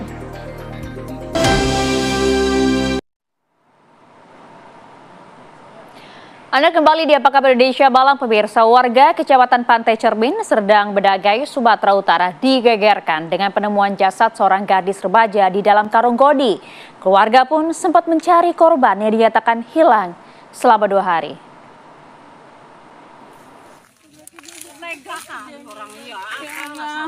Seorang gadis remaja, warga Kecamatan Pantai Cermin, Serdang Bedagai, Sumatera Utara, ditemukan tewas di dalam karung goni. Kondisi korban tanpa busana, dengan tangan terikat dan penuh luka di bagian wajah serta tangan. Petugas yang dibantu warga sekitar melakukan proses evakuasi mayat gadis 12 tahun ini berinisial AS pada Jumat malam dan langsung dibawa ke rumah sakit untuk dilakukan otopsi. Isak tangis orang tua korban tak terbendung saat mengetahui bahwa sesosok mayat yang berada di dalam karung goni adalah putri tercintanya. Keluarga tak menyangka AS yang dinyatakan hilang selama 2 hari telah meninggal dunia. Warga yang telah terus-menerus melakukan pencarian pun kaget karena menemukan mayat gadis Malang tersebut dalam kondisi mengenaskan. Apa ini kardus apa? Dikoyak, terpegang kan gitu. Dikoyak lah goninya. Biar jelas nampak itu. Menyaksikan ini orang apa bukan kan gitu. Banyak orang kan gitu. Nah, gitu ceritanya. Woi, lumayan gitu. Ini sudah lama hilang deh? Baru 2 hari. 2 hari. Semalam nggak pulang-pulang sekolah. Dari malam dicari sampai jam 2 malam. Kan kawan semua ditanyain nggak tahu. Pihak kepolisian dari Polres Serdang Bedagai masih mendalami kasus ini guna mengungkap penyebab kematian korban dan siapa pelaku yang tega berbuat sadis ini. Dari Serdang Bedagai, Sumatera Utara, Ahmad Sukri, Zulpan Balo, TV One mengabarkan. Kita beralih ke informasi lain pemirsa, sejumlah penumpang di beberapa daerah lebih awal melakukan perjalanan untuk mudik dan libur Natal dan Tahun Baru 2024. Para penumpang berangkat menggunakan jalur kapal laut hindari penumpukan penumpang di libur Nataru 2024 mendatang.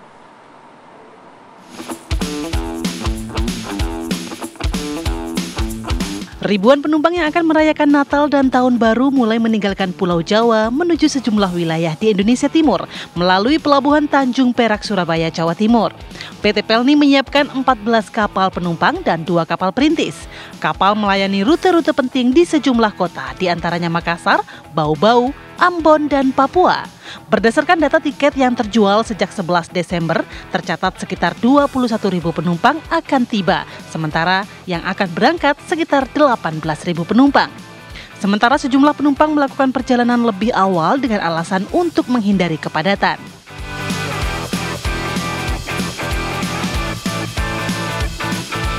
Sejak Sabtu pagi, ribuan calon penumpang mulai memadati Pelabuhan Yos Sudarso, Ambon, Maluku untuk melakukan mudik ke kampung halaman.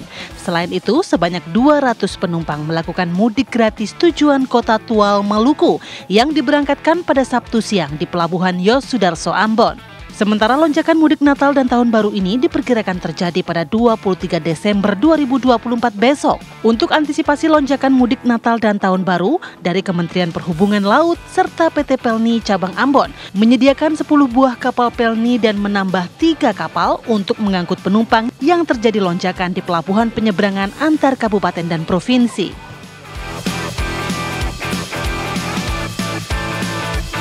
Ribuan penumpang mulai memadati terminal Pelabuhan Makassar menjelang perayaan libur panjang Natal dan Tahun Baru.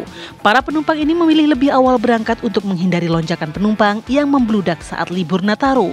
Pihak Pelindo Regional 4 Makassar memprediksi lonjakan penumpang akan terjadi jelang perayaan Natal pada 20 hingga 22 Desember 2024 dengan kenaikan jumlah penumpang sebanyak 12%.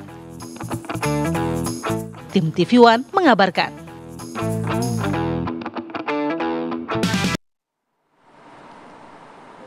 Ya, jelang libur Natal dan Tahun Baru di Bandara Soekarno-Hatta, Tangerang misalnya mulai dipadati penumpang pesawat. Antrian pengguna moda transportasi udara ini pun terlihat antri di counter check-in keberangkatan. Para penumpang umumnya pergi ke destinasi wisata atau pulang ke kampung halaman mereka. Hal ini seiring dengan banyaknya masyarakat yang sudah mendapatkan libur panjang Natal dan Tahun Baru 2025.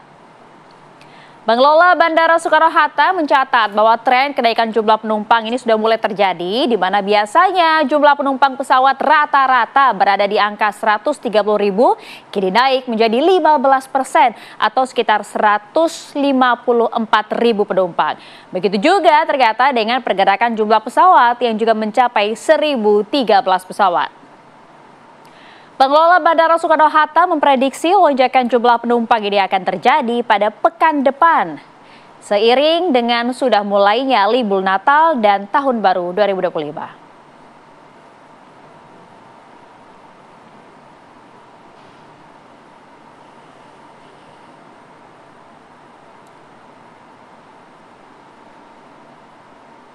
Kalau tadi di bandara, bagaimana dengan di stasiun ya pemirsa? Jelang Nataru, ternyata stasiun Pasar Senen sudah mulai dipadati oleh masyarakat yang hendak berlibur di luar kota. Hingga kini masih tersedia sekitar 450.000 tiket untuk keberangkatan ke sejumlah titik di Pulau Jawa.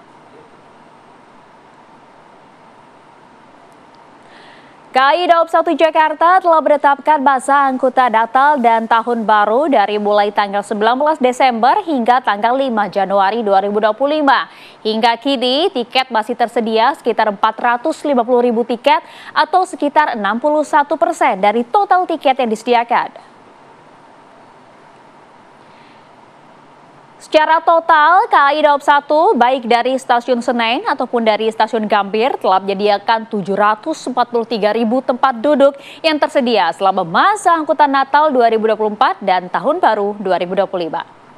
Dan dalam rangka momen libur Natal dan Tahun Baru ini, khususnya di Stasiun Pasar Senen sendiri, terdapat sejumlah fasilitas tambahan yang dibuat oleh para pengelola demi kenyamanan penumpang. Dari mulai tempat duduk yang kemudian diperbanyak, hingga kaca-kaca penutup di ruang tunggu agar para penumpang maupun pelanggan kereta api pun merasa lebih nyaman.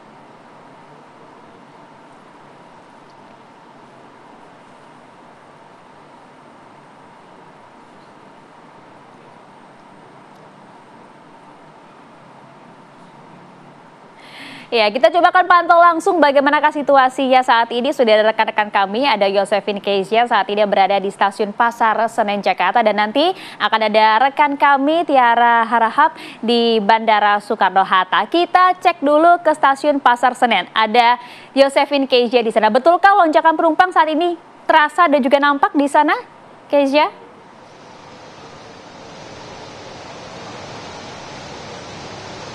Ya, Maria Asegaf, Kenana dan juga pemirsa, betul sekali PT Kereta Api Indonesia atau PT KAI ini menetapkan bahwa masa angkutan Natal dan Tahun Baru 2024-2025 ini berlangsung dari 19 Desember 2024 hingga 5 Januari 2025 atau sekitar 18 hari.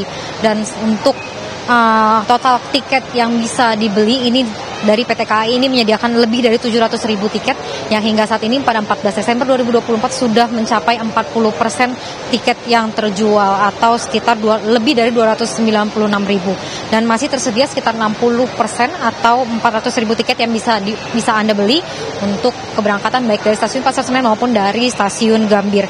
Dan sebagai informasi, sejak 4 Desember 2024 lalu PT Kereta Api Indonesia ini menambahkan 17 kereta api jarak jauh baik dari Stasiun Pasar Senen maupun dari Stasiun Pasar Gambir, Stasiun Pasar Senen maupun dari Stasiun Gambir untuk mengakomodasi kebutuhan masyarakat selama periode liburan. Ini terdiri dari 12 kereta api tambahan dari Stasiun Gambir dan 5 kereta api tambahan dari Stasiun Pasar Senen yang meliputi rute ke berbagai titik mulai dari Bandung, Solo, Yogyakarta, Surabaya, Malang, dan juga Semarang. Dan kalau dapat kami gambarkan, situasi di Stasiun Pasar Senen saat ini memang ini dipadati oleh penumpang, namun tidak terjadi penumpukan yang begitu signifikan karena memang hari ini 14 Desember ini masih terhitung masih sekitar 5 hari dari masa angkutan kereta api Natal Tahun Baru, yaitu pada tanggal 19 Desember 2024 mendatang. Dan kalau dapat kami gambarkan, ini memang terjadi sejumlah perubahan di Stasiun Pasar Senen, yang mana kalau awalnya ini Stasiun Pasar Senen di ruang tunggunya ini merupakan ruang terbuka, namun kalau dapat kami lihat saat ini mulai dipasangi kaca, dan juga di dalamnya ini terdapat sejumlah pendingin ruangan atau AC yang tentunya menambah kenyamanan para calon penumpang untuk menunggu keberangkatan kereta. Dan juga kalau kami lihat tadi ke dalam, ini memang sudah ada eskalator yang menghubungkan dari ruang tunggu ke menuju peron, sehingga penumpang yang membawa barang yang cukup banyak ini dapat merasa terbantu dengan adanya eskalator ini. Dan juga kalau kami lihat ini di belakang ada area bermain anak, yang tentunya ini untuk membantu para orang tua yang membawa anak-anak ini agar dapat bermain terlebih dahulu selagi menunggu keberangkatan kereta. Sementara demikian, Kenana dan juga Maria Asega kembali ke studio. Iya, Kezia, saat ini di Natal kali ini destinasi favorit mana sih yang dituju oleh para penumpang?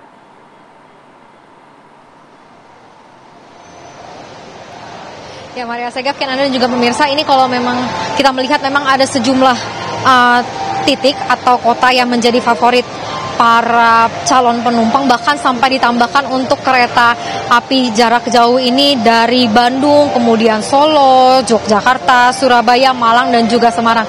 Dan kalau kita lihat sebentar lagi ini memang ada sejumlah kereta, ini ada yang berangkat menuju Semarang dan juga Surabaya, Malang, dan juga Yogyakarta untuk keberangkatan sebentar lagi dari Stasiun Pasar Senen. Demikian. Oke, baik, terima kasih Yosefin Kezia atas laporan lengkap Anda langsung dari Stasiun Pasar Senen Jakarta. Langsung kita bergeser, ada rekan kami Atika Harahap di Bandara Soekarno-Hatta Tangerang, Banten. Kalau di bandara bagaimana, Atika?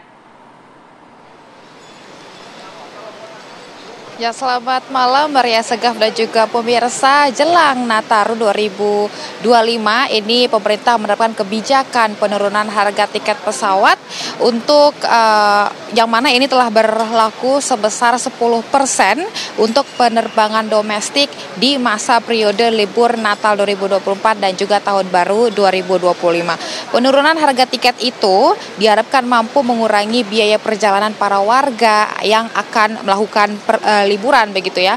Hal ini berlaku di tanggal 19 Desember 2024 nanti hingga dengan 3 Januari 2025 mendatang.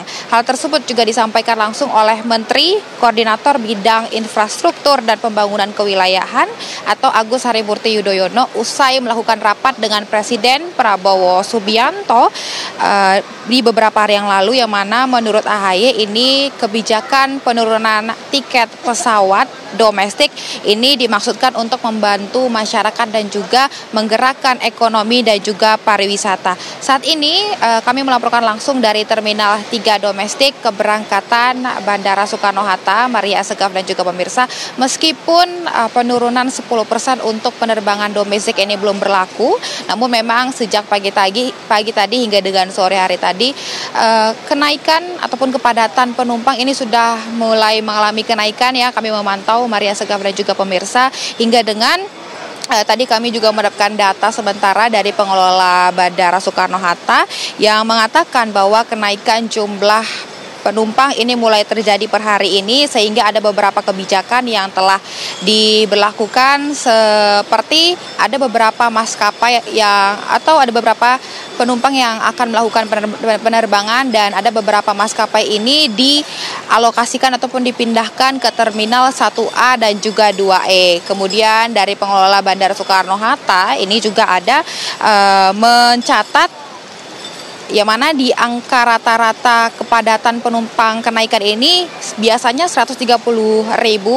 namun kini naik 15% atau sekitar 154.400 penumpang. Begitu juga dengan pergerakan jumlah pesawat yang per hari ini datanya ada 1.013 pesawat. Kami pun tadi juga sempat menanyakan ke beberapa penumpang di sini, memang mereka ini tahu begitu ya mengenai informasi penurunan kebijakan harga tiket pesawat domestik sebesar 10% oleh pemerintah dari yang berlaku 19 Desember hingga dengan 3 Januari nanti. Namun mereka ini melakukan penerbangan di hari ini 14 Desember dan tadi juga mereka mengaku mereka antusias dan juga bergembira begitu ya, karena ini juga selain membantu mereka untuk menekan biaya tiket pesawat, ini juga menekan biaya ekonomi dan juga pariwisata bagi masyarakat yang akan mengisi di masa periode Natal 2024 dan juga libur Tahun Baru 2025.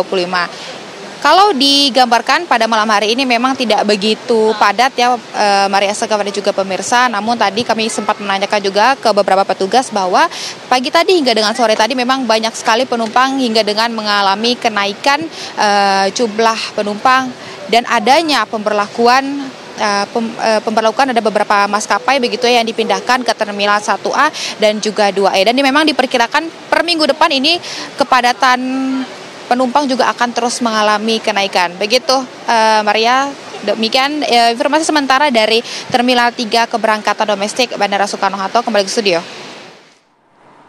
Baik, terima kasih laporan lengkap Anda Tika Harahap langsung dari Bandara Soekarno-Hatta, Tangerang, Banten. Dan tadi sebelumnya sudah ada rekan kami, ada Josephine Kezia dari Stasiun Pasar Senen, Jakarta. Minggu depan pemirsa ini sudah diprediksi menjadi puncak libur Natal dan juga Tahun Baru. Harus berburu tiket lebih cepat dengan adanya penurunan harga tiket pesawat ya. Kami akan jeda terlebih dahulu, saat lagi Apa Kabar Indonesia Malam masih akan kembali untuk Anda. Anda kembali di Apa Kabar Indonesia Malam pemirsa. Diguyur hujan deras setiap hari di 3 desa di Kecamatan Soko, Kabupaten Mojokerto, Jawa Timur masih terendam banjir. Akibatnya kurang lebih 3.000 jiwa pemirsa ini masih tetap bertahan di beberapa titik pengungsian dan juga tentunya paling banyak ini memilih mengungsi di kerabat terdekat mereka.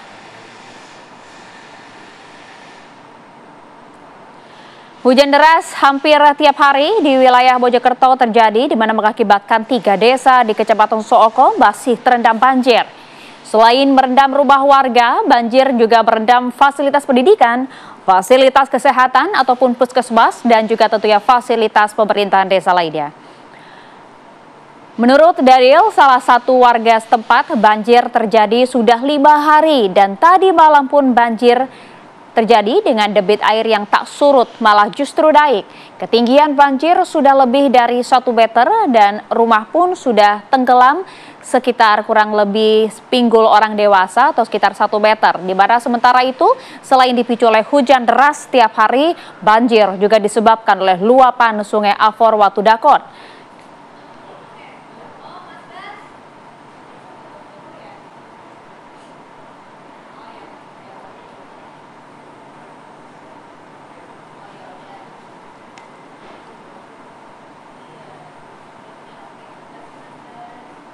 Informasi lainnya untuk Anda, ada 8 kios pedagang di Pasar Sentosa Pelaju, Palembang hangus dilahap si Jago Merah.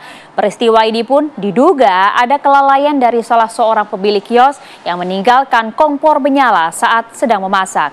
Beruntung tidak ada korban jiwa dalam peristiwa ini. 8 kios di Pasar Sentosa di Jalan Ki Anwar Mangku, Kelurahan Pelaju, Kecamatan Pelaju, Palembang, Sumatera Selatan pada Sabtu dini hari terbakar. 6 unit mobil pemadam kebakaran dikerahkan langsung ke lokasi untuk bisa memadamkan api. Api pun baru bisa dipadamkan 1 jam kemudian karena banyaknya bahan yang mudah terbakar. Menurut keterangan salah satu pemilik kios, api berasal dari kios mainan anak lalu merembet ke kios pedagang lainnya. Belum diketahui hingga saat ini apa sebenarnya penyebab pasti dari kebakaran, namun diduga kebakaran berasal dari api kompor yang ditinggal tidur saat memasak. Akibat peristiwa ini, kerugian ditaksir mencapai puluhan juta rupiah dan pedagang pun tak bisa berjualan lagi lantaran kios mereka yang sudah ludes terbakar.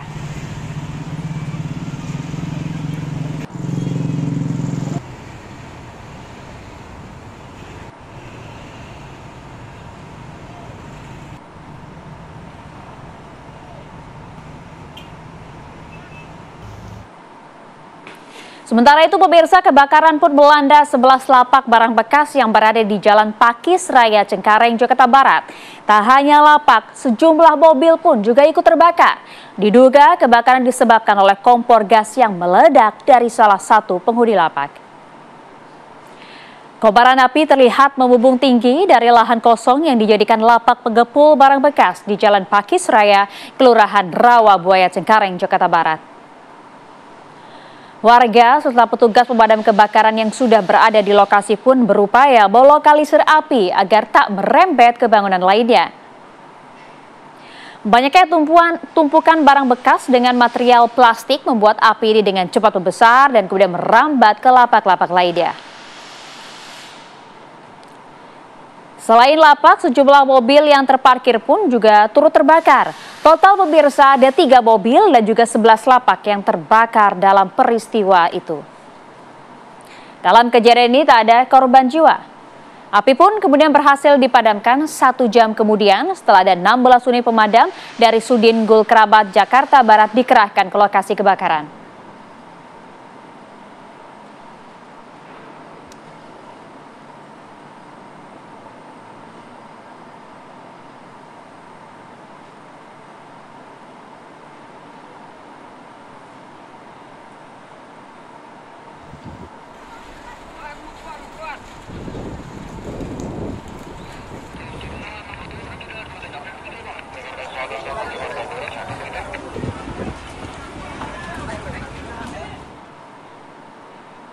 Dari Jakarta, kami ajak Anda bergeser menuju ke Cilacap, Jawa Tengah, pemirsa. Warga di Cilacap ini kemudian digegerkan dengan ledakan dari kapal Reef Inflatop Boat atau RIB Basarnas. Diduga ledakan hebat berasal dari bagian tangki bahan bakar minyak kapal. Akibat kejadian tersebut, 1 orang pekerja pun dinyatakan tewas, 2 orang luka-luka.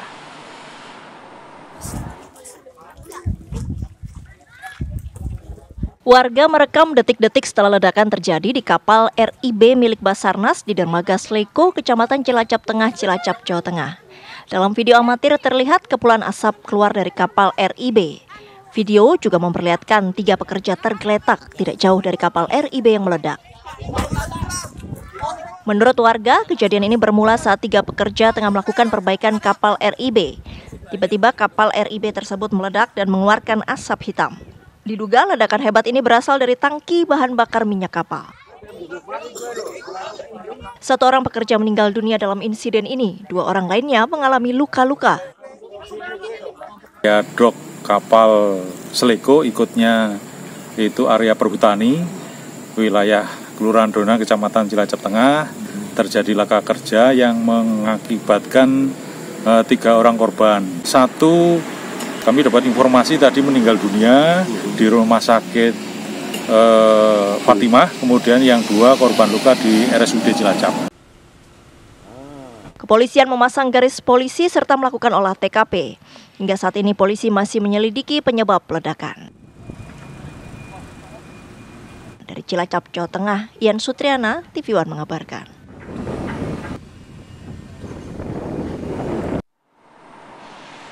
Kita beralih ke informasi lain pemirsa. Majelis Hakim Pengadilan Tindak Pidana Korupsi Jakarta menjatuhkan vonis kepada 4 hingga 5 tahun penjara dan juga denda 200 juta rupiah hingga 250 juta rupiah kepada 15 terdakwa kasus pungutan liar yang terjadi di rumah tahanan KPK.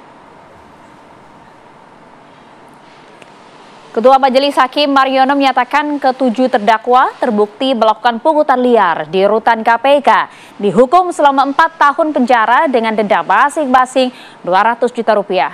Apabila denda tidak dibayarkan para terdakwa, maka kemudian akan diganti dengan pidana kurungan selama 4 bulan. Sedangkan untuk 8 terdakwa lainnya divonis selama 4 hingga 5 tahun penjara dengan denda 200 juta rupiah hingga 250 juta rupiah, subsidiar 4 hingga 1,5 tahun.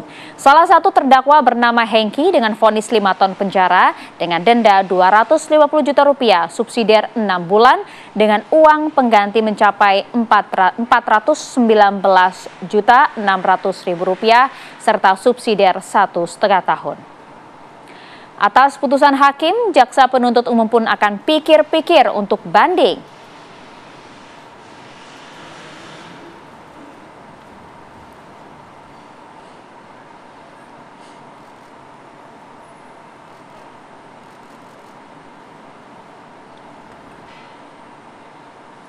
Informasi lain pemirsa, harimau Sumatera yang meresahkan warga di wilayah Suwoh, Kabupaten Lampung Barat, Lampung ditangkap tim Satgas Gabungan. Harimau betina ini masuk ke kandang jebak yang dipasang di pemangku peninjauan Pekon Bumi Hatatai. Proses evakuasi pun berlangsung cukup lama, yaitu sekitar 4 jam. Tim ini sempat berjalan kaki sejauh kurang lebih 1 km menuju ke lokasi yang bisa diakses oleh kendaraan. Sebelumnya, kita tahu bersama pada September lalu, seorang petani kopi tewas di mangsa harimau. Pihak Satgas mengimbau warga untuk tetap waspada karena hingga saat ini masih ada harimau lain yang berada di habitat dekat perkebunan. Berdasarkan data terakhir pemirsa, korban yang meninggal dunia akibat serangan harimau tersebut mencapai 3 orang dan 1 orang pun mengalami luka berat.